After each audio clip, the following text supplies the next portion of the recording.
तो मैं कहता हूं कि आज चुनाव में चलिए, विधानसभा को भंग कीजिए और बिहार की जनता के बीच में चलिए।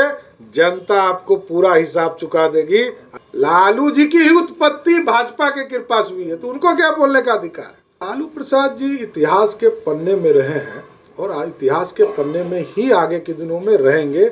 इससे ज्यादा दुर्भाग्यपूर्ण वाला कोई लीडर पैदा नहीं लिया कि लालू प्रसाद एकलौते बिहार के राजनेता हैं जो एक पंजीकृत अपराधी है कि राजद का गठबंधन होने के बाद बालू माफिया, शराब माफिया या गुंडे लोग सरकार में आए और जब गुंडे लोग सरकार में आए तब आपराधिक घटना बढ़ गई बिहार में। छपरा में जिस तरह पुलिस के सहयोग से हत्या की गई, इसका कोई जांच नहीं हो रहा है, कोई कार्रवाई नहीं हो रहा है और हम लोग इसको सदन तक ले जाने का काम करेंगे कि जब बच्चों को पीटा जा रहा था, पुलिस वहां गई और आज तक आरती देवी यादव, विजय यादव के घर को न कुर्की किया गया, ध्वस्त नहीं किया गया। उत्तर प्रदेश की सरकार से थोड़ा सा तो सीख ले लीजिए, उनके घरों को ध्वस्त कीजिए, उनकी गिरफ्तारी कीजिए और उनको 1 महीने में स्पीडी ट्रायल चलाकर फांसी की सजा दिलवाइए जो बच्चों की हत्या करता हो। लाइव बिहार में आपके साथ रूपम।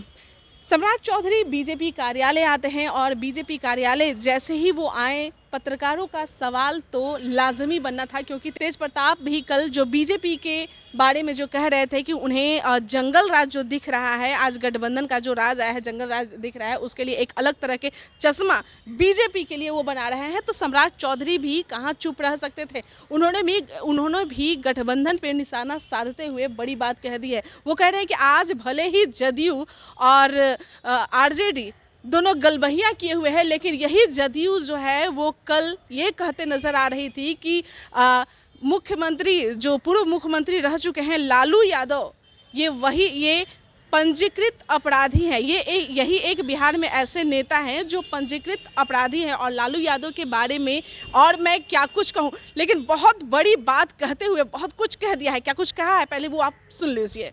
नीतीश कुमार जी को यदि इतना ही जनता पर भरोसा है तो मैं कहता हूं कि आज चुनाव में चलिए, विधानसभा को भंग कीजिए और बिहार की जनता के बीच में चलिए। जनता आपको पूरा हिसाब चुका देगी, आपके जमानत जब्त कराने का काम करेगी। लेकिन राजद के लोग ये कह रहे हैं कि लालू जी का नाम ही काफी है बीजेपी को सत्ता से उखाड़ने के लिए। देखिए, लालू जी बहुत बार लड़ चुके बीजेपी से और लालू जी स्वयं ही उन राजद के नेताओं से जाके पूछिएगा कि राजद के नेता लालू प्रसाद जी को मुख्यमंत्री भाजपा के कृपा से बने हैं, वो क्या बोलेंगे।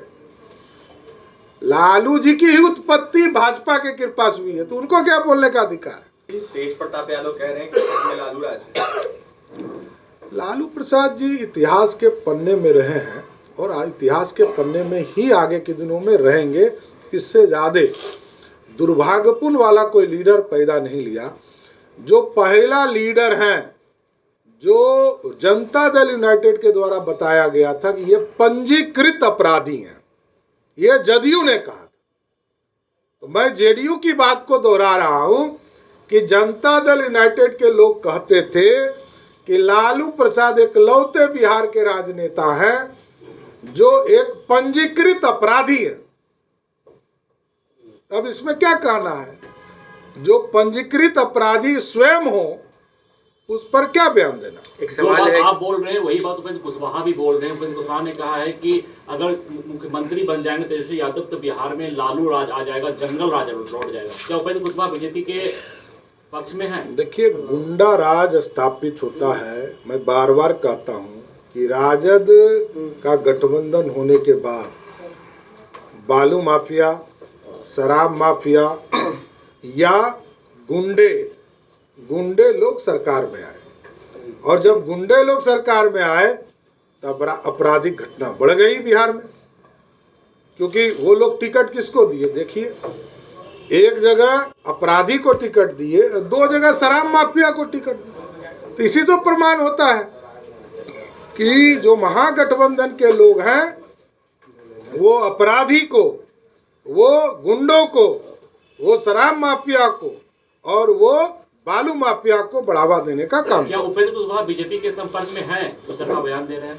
देखिए, भारतीय जनता पार्टी ने स्पष्ट तौर पर कहा है कि 1990 से लेकर 2005 तक जो लालू प्रसाद जी के खिलाफ बिहार में आंदोलन करते रहे और लालू प्रसाद जी के राज में जिन पर ऊपर बर्बरता बरती गई, उन लोगों के लिए दरवाजा खुले रहेंगे।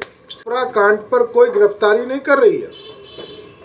छपरा में जिस तरह पुलिस के सहयोग से हत्या की गई, इसका कोई जांच नहीं हो रहा है, कोई कार्रवाई नहीं हो रहा है।